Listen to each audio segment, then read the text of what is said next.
Hello everyone, मेरा नाम है तेजस। आज की इस वीडियो थोड़ी अलग होने वाली है और बहुत ज़्यादा मज़ेदार भी होने वाली है, क्योंकि आज मैं आपको किसी गाड़ी का रिव्यू, वॉक अराउंड या फिर फीचर की लिस्ट नहीं दिखाने वाला। बल्कि आज हम बात करने वाले हैं उन टॉप 5 क्वेश्चंस की जो आपको कार डीलरशिप पर सेल्स पर्सन को या फिर आपका सेल्स एग्जीक्यूटिव है उसे हमेशा पूछनी ही चाहिए, और जिन्हें ना पूछने की वजह से लोग कभी कभी जो है आपका 20-30 हज़ार का या फिर जो कभी कभी लोग जो है अपना लाखों तक का नुकसान जो है कर बैठते हैं, और उन्हें पता भी नहीं चलता कि उनका नुकसान भी हो गया है। और सबसे इंटरेस्टिंग बात, ये क्वेश्चंस आम लोग नहीं पूछते, डीलर्स भी एक्सपेक्ट नहीं करते कि कस्टमर इतना इन्फॉर्म होगा, और वही आपका एडवांटेज बना देता है। वीडियो स्टार्ट करने से पहले अगर आप चैनल पर नए हो तो प्लीज़ चैनल को सब्सक्राइब ज़रूर कर देना, और साथ में जो बेल आइकन का बटन है उसे भी दबाना मत भूलना। तो चलिए अभी बिना किसी देरी के वीडियो को स्टार्ट कर देते हैं। सबसे पहला सवाल, जो मुझे कार मिल रही है उसका exact manufacturing month and year बताइए। देखिए दोस्तों, कार डीलरशिप में सबसे पहले चाल यही होती है, डीलर्स हमेशा मॉडल ईयर दिखा देते हैं, पर आपको देखनी होती है कार की मैन्युफैक्चरिंग मंथ। बहुत बड़ा डिफरेंस है इन दोनों में, ईयर और मैन्युफैक्चरिंग मंथ में। एग्जाम्पल के लिए मैं आपको बता देता हूँ। आपको बोला गया कि कार 2025 मॉडल की है, लेकिन कार की मैन्युफैक्चरिंग एक्चुअल में दिसंबर 2023 की होती है। आप सोचेंगे इसमें क्या फ़र्क पड़ता है, पर सच में ये इसमें बहुत ज़्यादा फ़र्क पड़ता है, क्योंकि जब आप गाड़ी को मार्केट में रीसेल टाइम पे जो बायर्स आप जिसे आप सेल करोगे, वो सबसे पहली चीज़ दिखता है गाड़ी का मैन्युफैक्चरिंग मंथ। गाड़ी कौन से मंथ में मैन्युफैक्चर हुए, कौन से ईयर में हुए, कौन से मंथ में मैन्युफैक्चर हुए, ये सब चीज़ें जो है आपको सबसे पहले देखने वाले हैं। ओल्ड मैन्युफैक्चरिंग कार्स की क्या प्रॉब्लम्स होती है वो भी मैं आपको बता देता हूँ।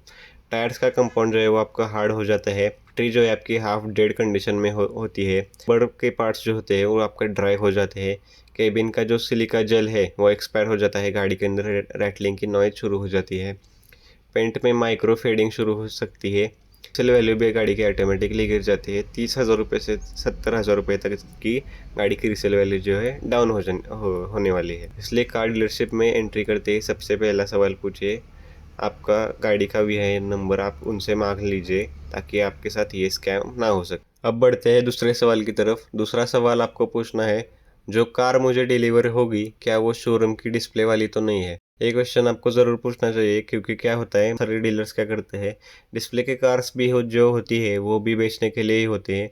तो डिस्प्ले के कार्स कई कई कस्टमर को, जिनको गाड़ी की ज़्यादा नॉलेज नहीं होती, जिनको आप जो पहली बार फर्स्ट टाइम बाय कर रहे हैं कार को, उनको जो है आप गाड़ी सेल आउट कर देते हैं। तो ऐसी गाड़ियों को बिल्कुल नहीं खरीदना चाहिए, क्योंकि इन गाड़ियों के अंदर बहुत ज़्यादा डिफेक्ट्स आते हैं, जैसे कि आपके लोग आकर जो आपके डोर्स ज़ोर से बंद कर देते हैं, जो बच्चे होते हुए सीट्स के ऊपर जंप करते रहते हैं, गियर हो गया, आपके क्लच हो गया, ब्रेक हो गया, ये बार बार प्रेस होते रहते हैं, पेंट्स के अंदर जो है माइक्रो स्क्रैचेस आ जाते हैं, इंटीरियर में आपका डस्ट जो है आपकी सेटल हो जाती है।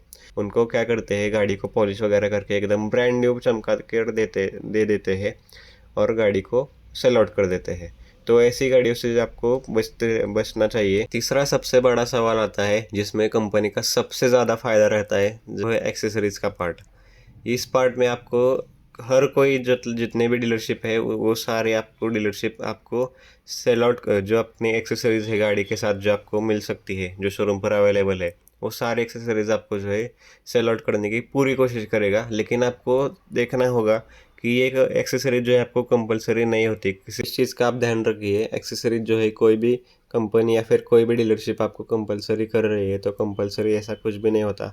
अगर वो पैकेज आपको प्रोवाइड कर रही है एक वैल्यू फॉर मनी, आपको लग रहा है कि हाँ ये आफ्टर मार्केट के प्राइस में मुझे मिल रही है, आप परचेसेबल है या फिर आप वैल्यू फॉर मनी है, तब आप उसे परचेस ज़रूर कर सकते हैं। अब आता है आपका चौथा क्वेश्चन। चौथे क्वेश्चन में आपको पूछना ये है कि मैं इंश्योरेंस बाहर से करवाऊंगा तो कोई प्रॉब्लम तो नहीं होगी। अब ये क्वेश्चन अगर आप उस डीलरशिप पे उस सेल्स पर्सन को पूछेंगे ना, तो ये क्वेश्चन सुनते ही वो डीलरशिप का प्रॉफिट जो है डायरेक्टली जो है 20 से 30 हज़ार रुपये तक का कम हो जाता है। आपको बाहर इंश्योरेंस जो आपको सस्ता मिल रहा है, उतनी सारी फैसिलिटीज़ सारी मिल रही है, तो आप बिल्कुल जो है इंश्योरेंस आप बाहर से करवा सकते हैं, उसमें कोई भी प्रॉब्लम नहीं आती है इंश्योरेंस बाहर करवाने में। या फिर ऐसा ही कुछ नहीं, रूल नहीं है कि आपको कंपनी से ही, जिस शोरूम से आप या फिर जिस डीलरशिप से आप गाड़ी परचेस कर रहे हैं वहीं से आपको इंश्योरेंस जो आपको क्लेम करना होगा। ऐसा उसका 20 से 30 हज़ार रुपये तक का नुकसान हो सकता है, इसलिए वो आपको कंफ्यूज कर देंगे। लेकिन आपको भी इस चीज़ का ध्यान रखना होगा कि बाहर से आप जो इंश्योरेंस ले रहे हैं उसमें सारी फैसिलिटीज़ आपकी कवर हो रही है, आपको सारी फैसिलिटीज़ मिलने वाली है, कितने क्लेम्स है, कितने क्या क्या फैसिलिटीज़ है, ये आपको पहले से ही चेकआउट करना चाहिए। फिर आपको जो शोरूम वाला इंश्योरेंस का जो ऑर्डर है और जो आप बाहर से कर रहे हैं। अब बढ़ते हैं आगे के सवाल की तरफ। पांचवा और आखिरी सवाल, आपको पांचवा सवाल ये पूछना है उनको कि आप उनको स्टॉक यार्ड विजिट करवा सकते हो। मुझे मेरी कार पर्सनली खुद इंस्पेक्ट करनी है, उसकी गाड़ी की पीडीआई करनी है। ये क्वेश्चन बहुत ज़्यादा इंपॉर्टेंट है। स्टॉक यार्ड में जाके इंस्पेक्ट करना आपका लीगल राइट है। स्टॉक यार्ड इंस्पेक्शन कार में आप चेक कर सकते हो गाड़ी के पेंट के अंदर कोई डिफेक्ट्स नहीं है, स्क्रैच गाड़ी के अंदर किसी भी प्रकार के स्क्रैचेस नहीं होने चाहिए। गाड़ी के अंदर जो ट्रांसपोर्ट के समय जो डैमेजेस होते हैं वो डैमेजेस बिल्कुल भी नहीं होने चाहिए। अंडर बॉडी आपको देखनी चाहिए, गाड़ी के अंदर कोई किसी भी प्रकार की रस्टिंग वगैरह नहीं होनी चाहिए। उसके बाद आता है बैटरी स्टेटस। आप गाड़ी का आपको टायर में मैन्युफैक्चरिंग वीक रहता है, मैन्युफैक्चरिंग ईयर या फिर वीक रहता है, उनमें से आपको वो दोनों चीज़ आपको देखनी चाहिए। उसके बाद आते हैं डोर और बूट की अलाइनमेंट। प्रॉपर गाड़ी में अलाइनमेंट नहीं है, किसी भी प्रकार की जो है अलाइनमेंट आउट वगैरह तो नहीं है। गाड़ी का VIN number, vehicle identification number आपको चेकआउट करना है। देन उसके बाद आता है डैशबोर्ड के अंदर वार्निंग्स, मतलब जो अपना मीटर है उसके अंदर किसी भी प्रकार की एरर या फिर जो वार्निंग्स वगैरह लाइट आती है ये वो सारी सही से काम कर रही है या फिर नहीं, या फिर एक्स्ट्रा कोई वार्निंग आ रही है। एसी की कूलिंग आपको चेक करनी है। आपको सारे हेडलाइट और टेल लाइट के ऑन हो रही है नहीं हो रही है, ये सब आपको चेकआउट करना है। और साथ के साथ जो आपके पावर विंडोज़ है वो प्रॉपरली सारे फीचर्स या फिर जो आपके सारे फंक्शंस है आपके सारे फीचर्स जो आपको काम करते होते हुए आपको नज़र आने चाहिए।